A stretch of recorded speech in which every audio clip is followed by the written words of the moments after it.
Hristos a înviat. Adevărat că a înviat. Faci nuntă, bunică? Cum să fac nuntă? Nu-ți Paști. S-a mândrauneță. Am mers la bunică, s-a făcut o grămadă de mâncare și am mers să mănânci acolo. Da, pe prietenul Mihai. Și la cabană. Da, pe Florin. În Egipt, la all inclusiv. Și apoi tu alți prieteni n-ai? Alți prieteni care n-au ce mânca de Paști n-am, îți spun sincer. Și apoi eu ce fac atâta mâncare?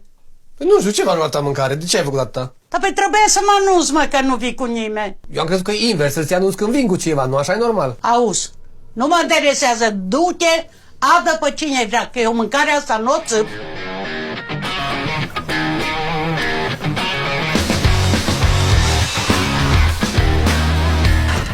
Vă salut.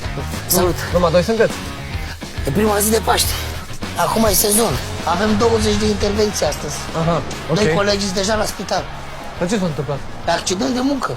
Unul s-a necat cu sarmală și celălalt supradoză de drog. Știți ce am vrut să vă întreb? Spuneți. Cum e cu plata? Adică e pe oră sau... Nu s-o obișnuit cu astea. Domnul, noi suntem băieți serioși profesioniști. Noi luăm la lucrare, dar trebuie să văd prima dată despre ce vorba și vă facem un preț corect. Ok. Bine, haideți. Ai luat sculele, da? Da. Haideți. Haideți. Hai, da. Da, deci cam despre asta ar fi vorba. Domnul, iau de Traianici aici. Domnul, dar asta e lucrare mare, domnule, ce ai mai multe lucrări la un loc. Dar e carne, ai salată de biofo umplute din asta. Ca de Paște, Uite, nu? de exemplu, eu sunt pe carne, colegul e pe legume, că e la început. Dar asta e muncă de 7 oameni. Sigur. Aici, nu-i lucrare de... Da. Nu faci față cu un inginer și cu Bun, un... eu zic să gustați, că s-ar putea să vă placă, că sunt foarte bune Traianici, stai produsele. cu minte.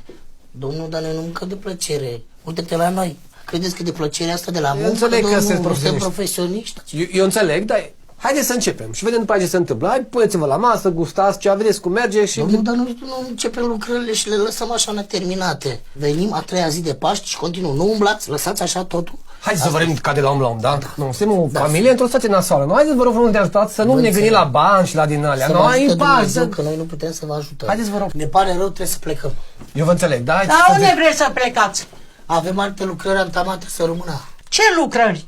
Aici mâncarea e pe masă, vă rog frumos să mâncați, că eu sunt Lenuța și de la mine, de la casă, nu mere nimeni flămând. Dar nu suntem flămânzi, credeți-ne. Pe mine nu mă interesează. Ziceți-mă, pe cum e în domeniu? Că chiar sunt curios. Cum trebuie? Că nu dau E seama. greu, domnul, da, e greu. Înainte oamenii mi-a puneau și mâna, tot mâncau și ei cu tine, dar acum... Și cum v-ați apucat de asta? Sunt curios. Am fost talentat de mic, domnul. Eu și din Moldova. Ok. La noi în sat eu mă înțelegeam bine cu preotul, mergeam de bobotează la oameni acasă, mergeam că se sfințau casele. Slab meseriaș.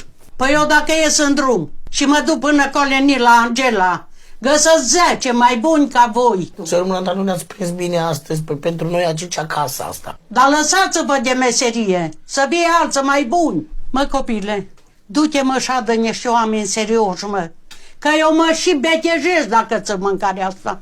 Ia muniție și te duc. Și voi plecați, întreabă-vă. Vă facem o factură? Ce factură trebuie? Ieși afară, nu mă enerva. Hai, Traiani, strânge sculele și...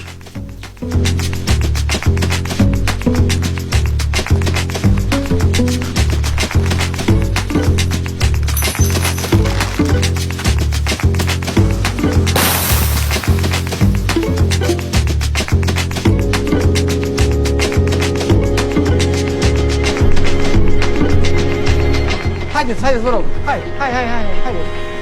Totul, față la bunică, haideți. Da, ceau. Ți-am adus unguri, știi? Eu am avut Paște săptămâna trecută. Și am deja slăbânzi, înțelegi? Genii. Eu îi văd. No, seretic.